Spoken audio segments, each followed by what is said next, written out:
I get ready to film and the sirens roll. It's just Murphy's Law.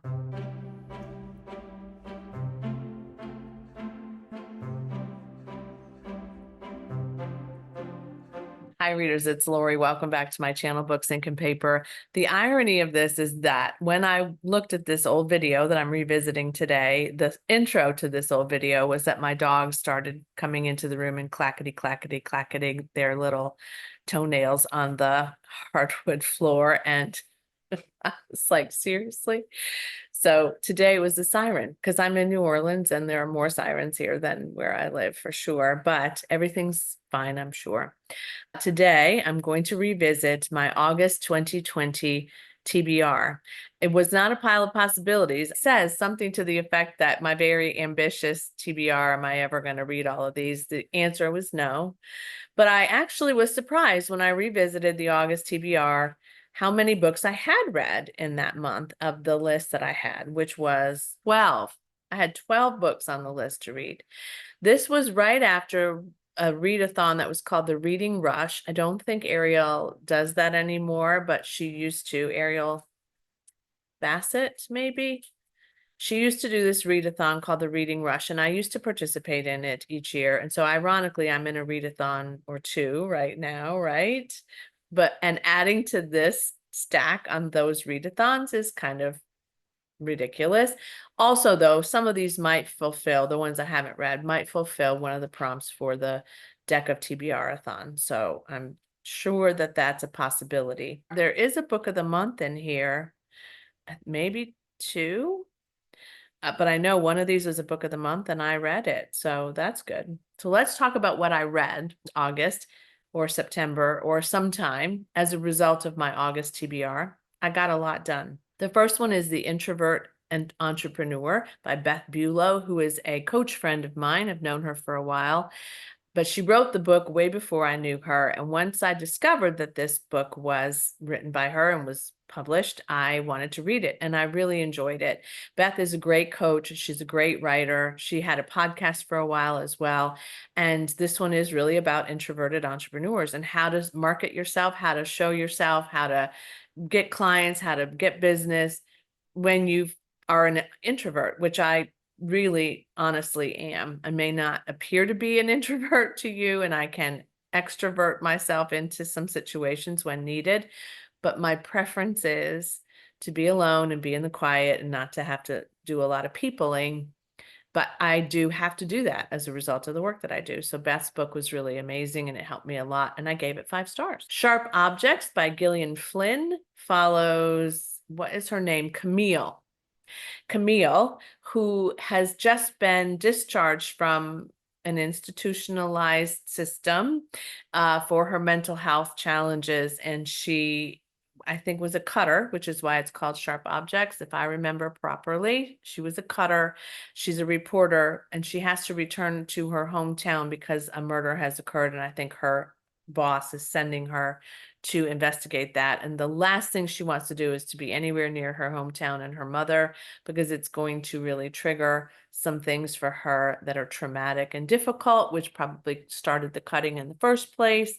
But I really do remember enjoying Sharp Objects. I gave it 4 stars. I did not give it 5, but it was a really good read. And there's at least one, maybe 2 Gillian Flynn's that I need to get to, but this was the second one that I read that month.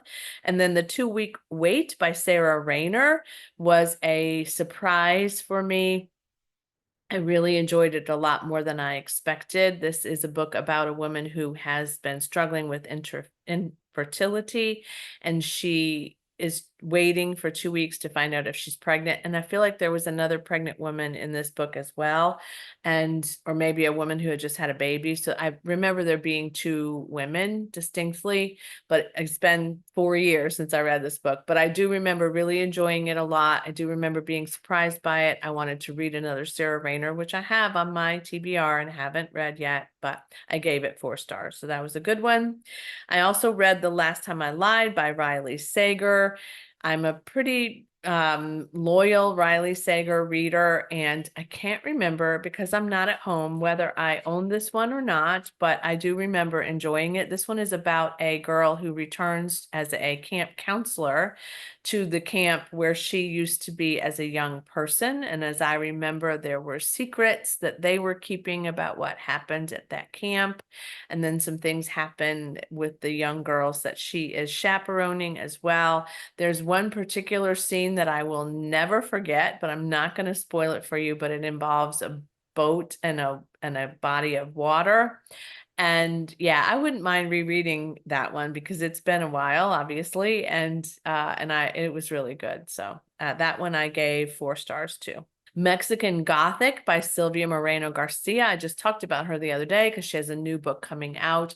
This was my first read by her. This was a book of the month pick for me. And this is about a woman whose name is Naomi or Naomi. I can't ever remember how to pronounce her name properly, but she goes to be with her cousin who's been newly married in Mexico, and something's happening with her cousin. She reaches out to Naomi and she says, I need your help or whatever. And so she goes there, and the husband is thinking everything's fine. There's nothing wrong with this woman. Why are you here? This is ridiculous. And it's creepy. It's dark. It's creepy. It's atmospheric. Because of that, I have really always wanted to read another book by this author because it was really, really well done. I also read The Swap by Robin Harding. This was an arc for me, and I wanted to get it done at that period of time. It is called The Swap, and it has some wedding rings on the cover, so you can imagine what this plot might be, but it involves a couple and another couple, and it also involves a teenager who's been babysitting for at least one of those couples, and she discovers some things about them that they wish she didn't know, and I just remember this one being quite interesting. I only gave it 3 stars, but I do remember enjoying it. I do remember it was pretty well paced, and I kept through it. So there's a review on my Goodreads if you'd like to read it.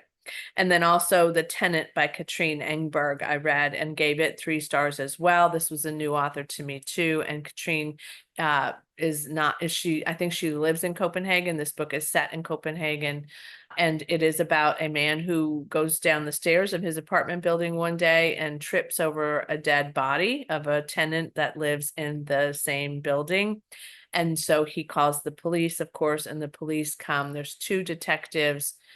One's name is it Charlotte? No, I can't remember their names, but there's a male and a female detective. This is a police procedural. It was also good. I remember feeling very connected to it all through, and it had a good plot and it moved pretty well. So those are the 7 books that I read. Here's the 5 books that I didn't get to that were on my August 2020 TBR. The Shadow of the Wind by Carlos Ruiz Zafón.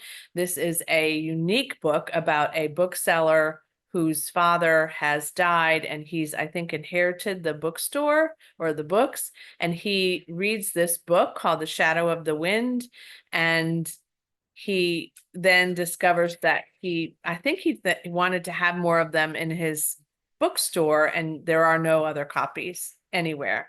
It's like they've all completely disappeared, and this book is unknown to everybody except for this character.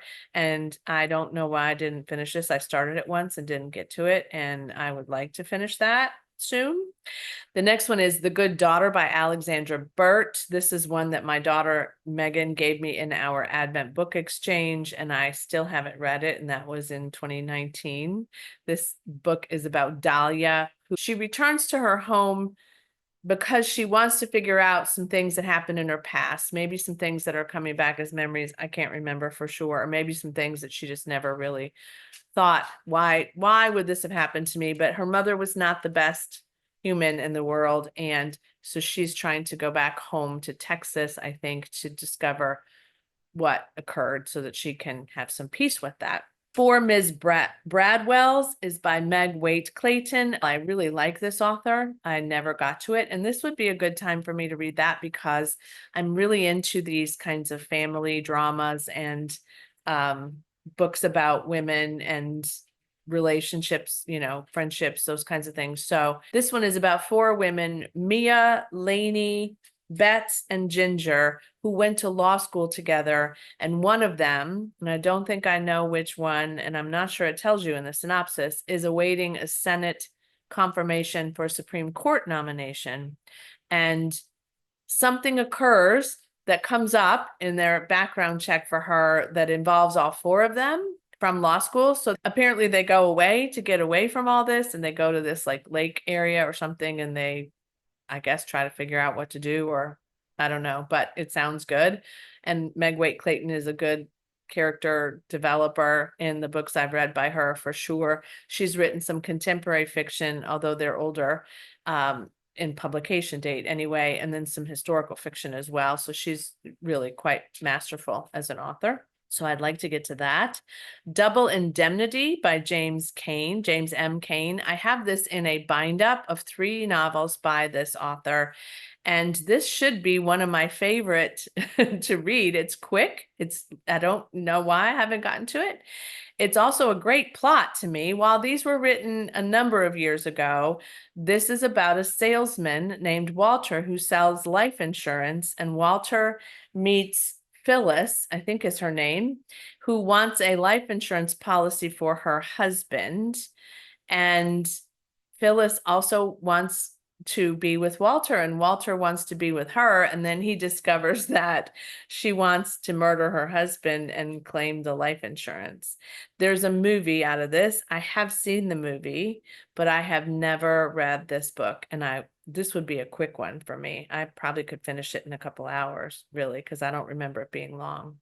So maybe now's the time for me to read Double Indemnity. And then the last one is The House at Riverton by Kate Morton. I would love it if you all would tell me why I can't seem to get my brain around committing to Kate Morton. They're long. I think they're intimidating. I think I have been reading, though, Big Book Summers, and one of them's on my Big Book Summer list, right? It may be The House at Riverton. I can't remember which one I picked, but I knew I could pick any of the Kate Mortons, and they would be Big Book Summer reads. I could probably pick it for a readathon, TBR-a-thon prompt as well, because there's one prompt that is a book over certain pages, and I drew that card the other day. Here's what I want you to do. So these 5, I would like to read at least one, maybe not in August, but probably, to get it off my TBR. And I would love for you to weigh in on which one of these you think I should read. I don't know that I'm going to choose the one that you choose most favorably, but I just want to know what you think. And if this was you, which one would you pick? Or if you've read some of these, which one would you pick? I need your help, readers. I really, really do, because I'm just overwhelmed. I'm just overwhelmed by all the possibilities these days. And so I would love to get one of these off of that August 2020 TBR, because it was big. It was big, as is this month's TBR. But I don't have to read all the things, right? Thank you so much for watching. Thank you for weighing in on which one of these books you think I should read. If you want to go back to that original video, you certainly can. It is in my backlist of videos here on YouTube. I just didn't have the video to look at again to be able to share it with you, as some booktubers do in the, so you can see me from August of 2020, but I didn't keep all that. I just don't have the storage for that. So thank you so much. I appreciate your viewing, your comments. If you haven't already subscribed, I encourage you to do so. I'd love to have you in my community. And as always, happy reading. Bye.